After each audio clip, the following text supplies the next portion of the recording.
बिस्मिल्लाहिर्रहमानिर्रहीम अस्सलाम वालेकुम स्टूडेंट्स। आज हम डिस्कस करेंगे 9th क्लास की physics Sindh board chapter number 5 forces and matters के एमसीक्यू डिस्कस करेंगे, जिसका पहला एमसीक्यूज है the spring in brakes and clutches are used. कह रहा है कि हम स्प्रिंग का इस्तेमाल करते हैं अक्सर ब्रेक्स के अंदर या हम क्लचेस के अंदर जो है वो इस्तेमाल करते हैं। क्यों करते हैं? तो हमें पता है स्टूडेंट्स के फर्ज करें कि हमारे पास एक स्प्रिंग है और फर्ज करें स्प्रिंग जो है यहाँ पे पड़ा हुआ है, ये इसका एंड पॉइंट है ए।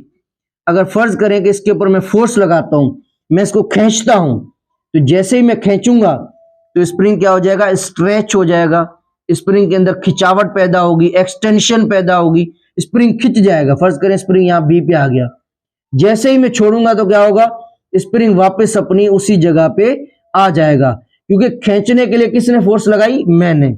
जब मैं छोड़ूंगा खुद ब खुद वापस अपनी जगह पे आ जाएगा। अच्छा, इसी तरीके से सेम स्प्रिंग है, अब मैं इसके ऊपर फोर्स ऐसे लगा रहा हूं, अब मैं इसको दबा रहा हूं, माने मैं इसको क्या कर रहा हूं? कंप्रेस कर रहा हूं, क्योंकि स्प्रिंग को या तो हम स्ट्रेच करते हैं या हम कंप्रेस करते हैं।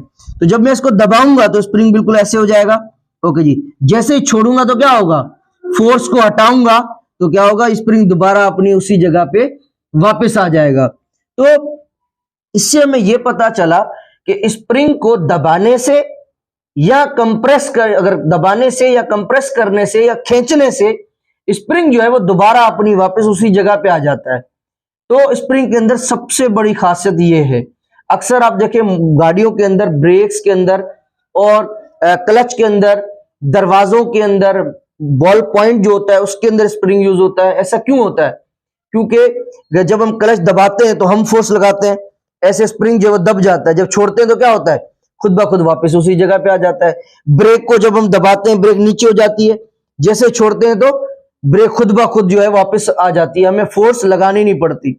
अक्सर लोगों के दरवाजों के अंदर लगा होता है। वैसे देखें, फर्ज करें एक आम दरवाजा लगा हुआ है और उसके अंदर स्प्रिंग नहीं लगा हुआ, तो दरवाजा हमें खोलना भी पड़ता है और दरवाजा हमें बंद करना भी पड़ता है। तो खोलने के लिए भी ताकत लगती है, बंद करने के लिए भी ताकत लगती है। मगर जिस दरवाजे के अंदर स्प्रिंग लगा हो तो क्या होगा? एक बार हमें खोल दें, अक्सर लोग क्या करते हैं दरवाजों के अंदर रबड़ बांध देते हैं या स्प्रिंग लगा देते हैं। तो उसमें क्या होता है? सिर्फ दरवाजा खोलने के लिए आप फोर्स लगा रहे हो, जैसे छोड़ेंगे तो क्या होगा? हमें बंद करना नहीं पड़ेगा, हमें ताकत नहीं लगानी पड़ेगी, दरवाजा खुद ब खुद जो है वो इजीली बंद हो जाएगा। इसका मतलब है हमारी ताकत जो है वो बच जाती है। तो रबड़ के अंदर, स्प्रिंग के अंदर ये खासियत है कि ये हमारी फोर्स को जो है बचाते हैं। इनको हम कंप्रेस करें, दबाएं या इनको हम खींचें तो ये वापस अपनी जगह पे खुद ब खुद आते हैं।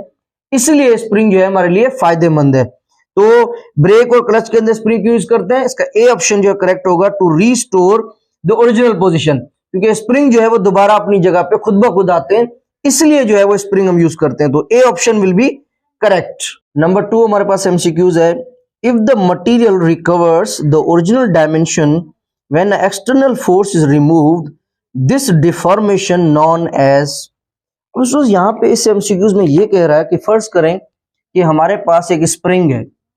अब स्प्रिंग को देखें कि या तो मैं क्या करूं, या तो स्प्रिंग को आप जो है वो कंप्रेस करें, माने दबाएं, या तो आप इस स्प्रिंग को ये कर सकते हैं, स्प्रिंग के अंदर आप एक्सटेंशन पैदा कर सकते हैं, खिंचावट पैदा कर सकते हैं। या तो स्प्रिंग को दबाएंगे या तो स्प्रिंग के अंदर क्या करेंगे? खिंचावट पैदा करेंगे। ओके जी, तो जैसे ही स्प्रिंग को हम दबाते हैं तो आप जैसे देखें, फर्ज करें इसी स्प्रिंग को अगर मैं दबाऊं तो क्या बन जाएगा? ये बन जाएगा, ये बन जाएगा, इसकी शक्ल ऐसी बन जाएगी। इसकी शक्ल के अंदर क्या हो जाएगा? बिगाड़ आ जाएगा। इसकी साइज के अंदर, शेप के अंदर बिगाड़ आ जाएगा। मगर जैसे ही छोड़ेंगे तो वापस अपनी वही जो है हालत उसकी हो जाएगी। इसी तरीके से देखें, इसी स्प्रिंग को अब मैंने खींचा है तो देखें इसकी शक्ल कितनी बुरी बन गई है, मगर जैसे ही छोड़ देंगे तो क्या होगा? दोबारा इसकी वही हालत हो जाएगी। ओके, फर्ज करें एक हमारे पास बॉल है, ये बॉल, और इस बॉल के ऊपर जो है हम क्या करते हैं? दोनों तरफा फोर्स लगाते हैं। जैसे देखें ये बॉल है, अगर इस बॉल के ऊपर मैं फोर्स लगाऊं तो ये क्या है? देखें ऐसे दब गया है। जैसे ही दब गया है तो देखिए इसकी शक्ल कितनी बुरी बन गई है, मगर जैसे ही मैं छोड़ूंगा तो क्या होगा? इसकी वापस वही सेम हालत हो जाएगी। इसी तरीके से ये बॉल है, देखें यही सेम बॉल, अगर इसको मैं ऊपर से दबाऊं ऐसे, अब आप देखें इसकी देखें शक्ल कैसी हो गई है? जैसे दोबारा छोड़ूंगा तो वापस सेम उसकी वही जगह, वही सेम शेप आ जाएगी। इसका मतलब ये है कि ये जो रबड़ की बॉल होती है, ये जो रबड़ की जो चीज होती है, रबड़ की जो बॉल होगी, मैजिक जो बॉल होती है, उसके ऊपर जब हम फोर्स अप्लाई करते हैं, जब हम उसके ऊपर ताकत अप्लाई करते हैं, ऐसे ताकत अप्लाई करते हैं, तो उसकी जो शक्ल होती है, उसकी जो साइज होती है, जो शेप होती है, उसके अंदर डिफॉर्मेशन आ जाती है, बिगाड़ आ जाता है। मगर वो जो बिगाड़ आ जाता है वो क्या होता है? टेम्परेरी होता है, आर्जी तौर पे होता है। जैसे फोर्स लगाई, इसकी हालत ये बन गई, इसकी साइज जो है, शेप जो है वो बिगड़ गई। जैसे ही फोर्स को हमने रिमूव कर दिया, फोर्स को हमने हटा दिया, दोबारा सेम शेप हो गई, दोबारा सेम शेप हो गई। इसका मतलब है कि रबड़ की जो चीज होती है, जो इलास्टिक चीज होती है, उसके अंदर जो बिगाड़ होता है वो आर्जी होता है। फोर्स लगाएंगे, शक्ल बिगड़ जाएगी, छोड़ देंगे, फोर्स हटा देंगे, रिमूव कर देंगे, तो उसकी वही दोबारा सेम शक्ल हो जाएगी। इसी तरह फर्ज करें ये जो बॉल है, ये बॉल किस चीज की है? स्टील की है। अगर मैं कहूँ शीशे की है, अगर इसको मैं छोड़ूं तो क्या होगा? टूट जाएगी। तो इसका मतलब है इसके अंदर जो बिगाड़ आएगा वो हमेशा हमेशा के लिए आ जाएगा। तो इनके अंदर बिगाड़ क्यों नहीं आ रहा? बिगाड़ जो है वो आर्जी तौर पे क्यों आ रहा है? दोबारा सेम क्यों बन रही है? क्योंकि ये सारी की सारी बॉडीज क्या है? इलास्टिक है, इनके अंदर लचक है, इनके अंदर रबड़ इस्तेमाल हो रहा है, इसलिए। क्योंकि ये बॉडीज क्या है? इलास्टिक है। ये बॉडी क्या है? इनइलास्टिक है, इनइलास्टिक है, इसलिए इसके अंदर बिगाड़ जो आ रहा है वो हमेशा हमेशा के लिए आ रहा है। तो इसका जो राइट ऑप्शन होगा वो आपका होगा सी ऑप्शन। इलास्टिक बॉडीज के अंदर ये खासियत होती है। नंबर 3 एमसीक्यूज है, which of the following material is more elastic. कह रहा है कि कुछ आपके पास मटेरियल्स दिए गए हैं, बताएं इनमें से कौन सा जो है वो सबसे ज्यादा लचकदार होता है। तो सबसे पहले अगर मैं कहूं गिलास, गिलास के अंदर कोई लचक नहीं होती, वुड के अंदर, लकड़ी के अंदर कोई लचक नहीं होती, स्टील के अंदर नहीं होती, सबसे ज्यादा जो है ना वो रबड़ के अंदर होती है। क्योंकि रबड़ वाली चीज के ऊपर हम फोर्स लगाएं, खींचें या उसको दबाएं तो दोबारा वापस अपनी उसी जगह पे आ जाता है, वापस अपनी वही सेम शक्ल इख्तियार करता है, जैसे मैं पहले एमसीक्यूज के अंदर बता के आया हूं। तो इसलिए सबसे ज्यादा जो लचकदार चीज होती है वो आपकी जो है वो रबड़ होता है। नंबर 4 हमारे पास एमसीक्यूज है, इफ अ स्प्रिंग स्ट्रेचेस, अगर कोई स्प्रिंग है वो स्ट्रेच हो जाता है, उसके ऊपर अगर हम फोर्स लगाते हैं, फॉर एग्जाम्पल ये स्प्रिंग है, इसके ऊपर मैं फोर्स लगाता हूं और वो आसानी से खिंच जाता है, आसानी से खिंच जाता है, या उसके ऊपर मैं फोर्स लगाता हूं वो आसानी से दब जाता है, तो फिर आप ये बताएं then it's spring constant has, तो इसके अंदर जो स्प्रिंग कांस्टेंट की जो वैल्यू है वो क्या है? तो याद रखिएगा ऐसा स्प्रिंग जो आसानी से दब भी जाता है और खिंच भी जाता है, तो इसका मतलब है उसके अंदर जो स्प्रिंग कांस्टेंट की जो वैल्यू है वो कौन सी वैल्यू है? कितनी वैल्यू है? स्मॉल वैल्यू है। क्या है? स्मॉल वैल्यू है। अगर मैं कहूं कि एक हमारे पास स्प्रिंग है, उसके अंदर स्प्रिंग कांस्टेंट की जो वैल्यू है वो ये है, फर्ज करें उसके अंदर जो स्प्रिंग कांस्टेंट की वैल्यू है वो लार्ज है, फर्ज करें लार्ज है, ज्यादा है, वो स्प्रिंग बहुत टाइट है, सख्त है, उसके अंदर खिंचावट कम है, तो इसका मतलब है उसके अंदर जो स्प्रिंग कांस्टेंट की जो वैल्यू है वो ज्यादा है।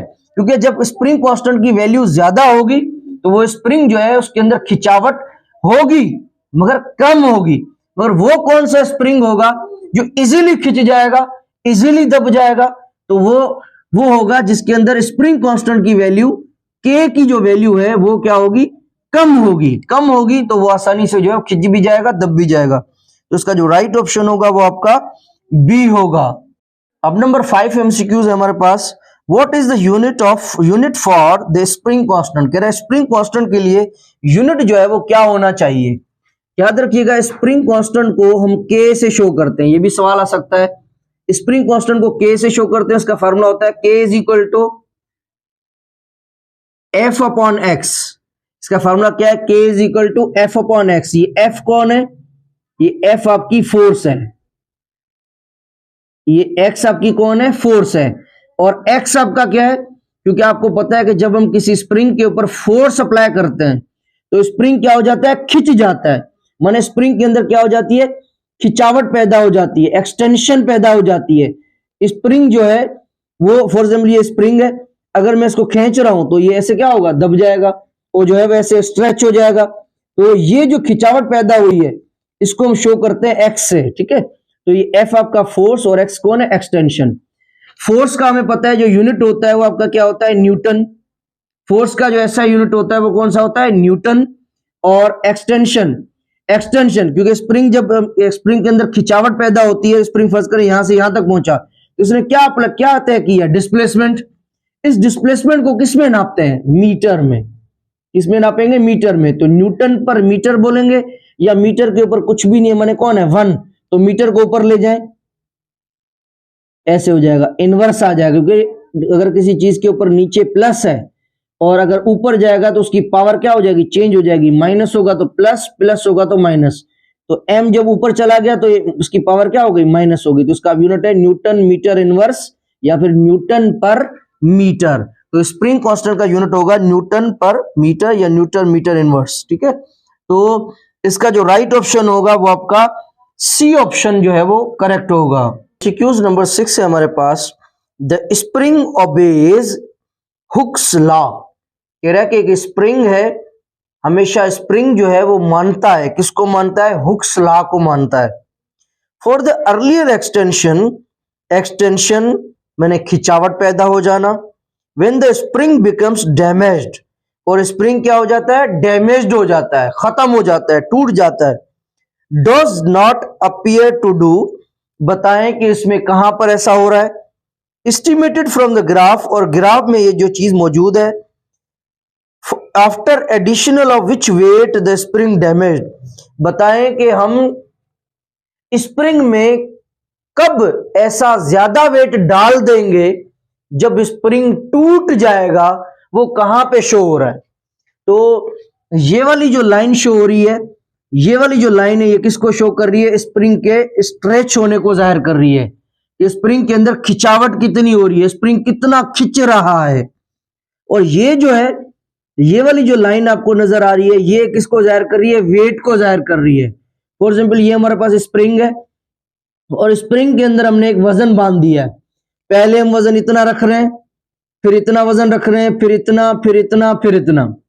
जब हम वजन इस स्प्रिंग के अंदर, जब हम यहां पे एंड में वजन रख रहे हैं 0.5 रख रहे हैं, तो स्प्रिंग जो खिंच रहा है, जो स्प्रिंग के अंदर खिंचावट हो रही है, वो कितनी हो रही है, 2 हो रही है, ठीक है। ये 2 हो रही है, ये आपका, इसको मिला देंगे, ये आपकी 2 हो रही है। अच्छा, जब हम इसके अंदर वजन 1.0 रख रहे हैं, जब वेट इसके अंदर स्प्रिंग के अंदर यहां पे 1.0 रख रहे हैं, तो फिर इसके अंदर कितनी खिंचावट पैदा हो रही है, 4 पैदा हो रही है। और जब हम 1.5 रख रहे हैं, 1.5 रख रहे हैं, तो कितनी हो रही है खिंचावट, 6 हो रही है। अच्छा, जब हम 1 पॉइंट से जैसे ही हम वेट को थोड़ा सा बढ़ा रहे हैं, तो अब आप देखें, ये जो शो कर रहा है ना, ये वाली चीज, यहां पे जो स्प्रिंग है वो क्या हो रहा है, बढ़ नहीं रहा, वो नीचे भी नहीं आ रहा, बल्कि स्प्रिंग क्या हो रहा है, टूट रहा है। ये वाली जो साइन है ये बता रही है कि स्प्रिंग जो है वो क्या हो रहा है, डैमेज हो रहा है, आपका स्प्रिंग टूट रहा है। तो स्प्रिंग आपका कौन से वजन रखने पर टूट रहा है, जब 1.5 रखा तो 6 हो रहा है। जैसे ही हम 1.5 से थोड़ा सा आगे बढ़ेंगे और वेट इसके अंदर बढ़ाएंगे, तो स्प्रिंग क्या हो रहा है, देखिए यहां पे टूट रहा है। यहां पे जब पहुंच रहा है तो ये आपका यहां पे क्या हो रहा है, टूट रहा है। तो कौन से वेट रखने की वजह से टूट रहा है, 1.5 से आगे। तो 1.5 से आगे कौन होगा, 1.6, 1.7 और 1.8, 1.9, आगे जितना भी वेट रखेंगे तो स्प्रिंग ये क्या हो जाएगा, टूट जाएगा।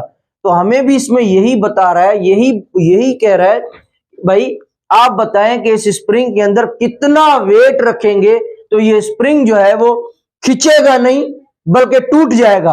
इतने वेट पर, इतने वेट पर, इतने वेट पर तो खिंच रहा है, मगर जब इससे वजन थोड़ा बढ़ा रहे हैं, वेट बढ़ा रहे हैं, तो ये स्प्रिंग यहां पे क्या हो रहा है, डैमेज हो रहा है, टूट रहा है। तो कितनी वैल्यू पे टूट रहा है, तो ऑप्शंस के अंदर देखें 1.6 है।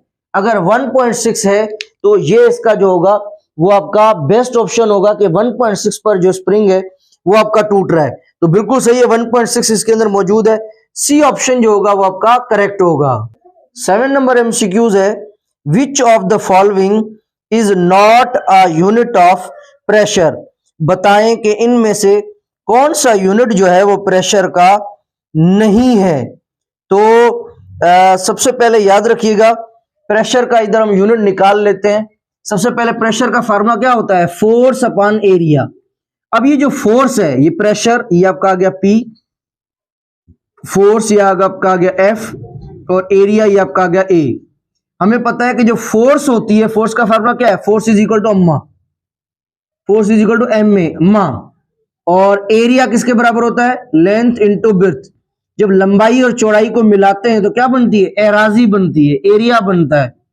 और मास और एक्सेलरेशन को मिलाते हैं तो क्या बनता है, फोर्स। अब इसका यूनिट निकालें, मास, वजन, वजन को किस में तोलते हैं, किलोग्राम में।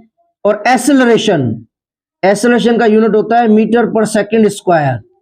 मास का किलोग्राम, एक्सेलरेशन का मीटर पर सेकंड स्क्वायर। नीचे क्या है, लेंथ, लेंथ का यूनिट होता है मीटर। ब्रेड्थ का भी यूनिट क्या होता है, मीटर होता है। अब ये मीटर और ये मीटर क्या हो जाएंगे, कैंसिल। बाकी क्या बचा, किलोग्राम, इधर कुछ भी नहीं बचा। तो ये नीचे मीटर नीचे है, अब इस मीटर को ऊपर ले जाएंगे, इस मीटर के ऊपर कुछ भी नहीं, मैंने कौन है, 1। जब नीचे से कोई चीज ऊपर जाती है तो उसकी पावर चेंज हो जाती है, प्लस होगी तो माइनस, माइनस होगी तो प्लस।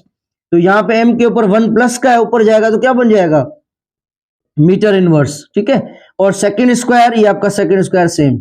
तो ये है पावर का, ओ सॉरी, प्रेशर का ये यूनिट है। ये कौन सा यूनिट है, बेस यूनिट। वो यूनिट जो फार्मूले में से निकालते हैं उसको हम बेस यूनिट बोलते हैं, या फिर एमकेज यूनिट बोलते हैं। तो प्रेशर का जो एमकेज यूनिट होता है वो ये होता है, या फिर एक और यूनिट होगा। एक और यूनिट कौन सा होगा, ये आपके लिखे हुए हैं। प्रेशर के बहुत सारे यूनिट्स होते हैं। ए लिखा हुआ है पास्कल, बिल्कुल प्रेशर का पास्कल भी यूनिट होता है। बार, बिल्कुल प्रेशर का बार भी यूनिट होता है। एटमॉस्फेयर, ये भी यूनिट होता है, ठीक है। उसके अलावा टॉर, वो भी हो सकता है, और भी काफी सारे यूनिट हो सकते हैं। मगर यहां पे कह रहा है कि बताएं कि इन चारों में से कौन सा यूनिट प्रेशर का नहीं है। तो न्यूटन जो है वो फोर्स का यूनिट होता है, प्रेशर का नहीं होता। तो यहाँ पे D option will be correct. MCQs number 8, if a metal block applies a force of 20 Newton. कह रहा है कि एक मेटल ब्लॉक है, एक मेटल का ब्लॉक है, एक ब्लॉक माने कोई वजन का टुकड़ा है, वो मेटल का है, फोर्स ऑफ 20 न्यूटन। अगर उसके ऊपर हम फोर्स 20 न्यूटन लगाएं on a area of 5 centimetre square, अगर हम उसके ऊपर फोर्स लगाते हैं तो वो जो एरिया कवर करता है वो 5 सेंटीमीटर स्क्वायर करता है। Find the pressure applied by the block on the area. बताएं कि प्रेशर कितना होगा। तो हमें प्रेशर फाइंड करना है बेसिकली। तो कैसे फाइंड करेंगे, सबसे पहले देखें कि हमारे पास जो फोर्स की वैल्यू है, हमारे पास जो फोर्स की वैल्यू है वो कितनी है, हमारे पास फोर्स की वैल्यू है 20 न्यूटन। तो ये आपका आ गया 20 न्यूटन, क्योंकि प्रेशर का फार्मूला है फोर्स अपॉन एरिया। फोर्स की वैल्यू आ गई 20 न्यूटन। एरिया, एरिया कितना है, 5 सेंटीमीटर स्क्वायर, 5 सेंटीमीटर स्क्वायर ये वैल्यू है। ओके जी। तो अब हम प्रेशर हमें चाहिए, तो क्या 5 के टेबल में 20 आता है, बिल्कुल 5 1 जा 5, 5 4 जा 20। तो P is equal to pressure is equal to 4, ये आपका 4 सेम, न्यूटन ये आपका न्यूटन सेम, पर ये पर का डंडा सेम, नीचे क्या बचा, सेंटीमीटर स्क्वायर। तो ये आपका बेसिकली जो होगा वो प्रेशर होगा। तो कौन सा ऑप्शन जो है वो करेक्ट होगा, इसका आपके पास जो है वो डी ऑप्शन करेक्ट होगा। और डी में देखें सेंटीमीटर ऊपर चला गया है, तो इसको हम ऊपर भी लेके जा सकते हैं। ये 4 आपका सेम, न्यूटन आपका सेम। अब सेंटीमीटर देखें, यहां पे नीचे 2 जो है वो प्लस का है, अगर ऊपर जाएगा तो किसका हो जाएगा, माइनस का हो जाएगा, क्योंकि कोई भी चीज जब नीचे से ऊपर जाती है उसकी पावर चेंज हो जाती है।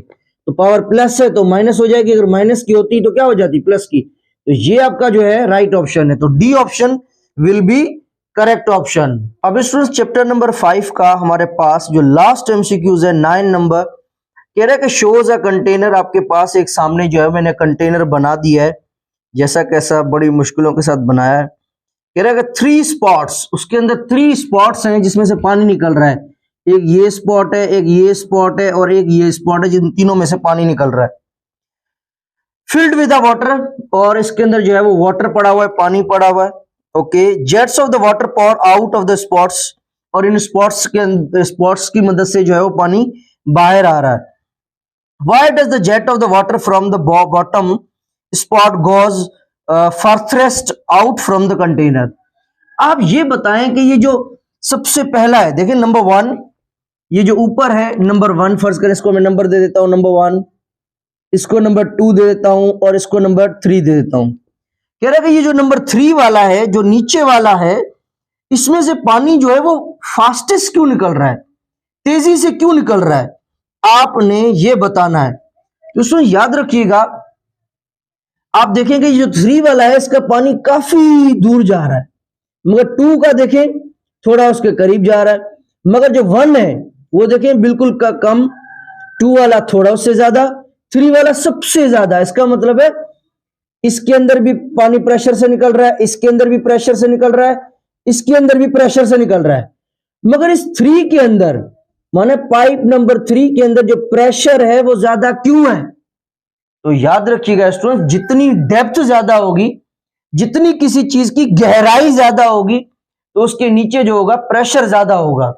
जब हमेशा याद रखिएगा, अगर कोई भी कंटेनर, कोई बर्तन है, उसके अंदर पानी है या टैंकी है पानी की, जितनी गहरी होगी उसके नीचे ज्यादा जब हम टूटी लगाएंगे तो उसमें से पानी का जो प्रेशर होगा वो ज्यादा तेज आएगा। तभी तो आप देखें टैंकी के अंदर जब फुल हो जाती है तो उसका पाइप हमेशा ऊपर होता है, जहां से पानी नीचे आता है वो टूटी हमेशा बिल्कुल नीचे होती है।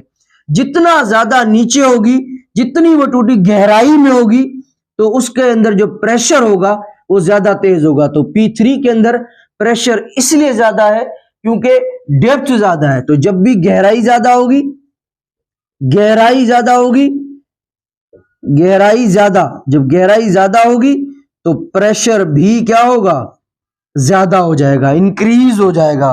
तो इसका कौन सा ऑप्शन करेक्ट होगा आपका, pressure increases with depth. Pressure increase हो रहा है, ज्यादा हो रहा है, क्यों हो रहा है 3 में, नीचे वाले में क्योंकि गहराई ज्यादा है, 3 वाले में गहराई ज्यादा है इसलिए। तो इसका जो बी ऑप्शन होगा वो आपका करेक्ट होगा। स्टूडेंट्स यहाँ पे आपकी एक्सरसाइज एमसीक्यूज की खत्म हो चुकी है। उम्मीद करता हूं आप लोगों को जरूर एमसीक्यू समझ में आए होंगे। अगर कोई बात नहीं समझ में आई, वीडियो को रिवर्स करके सुने, इंशाल्लाह जरूर समझ में आएगी। अपने फ्रेंड में, दोस्तों में शेयर करें ताकि किसी का फायदा हो। अपना ख्याल रखिएगा। अल्लाह हाफिज।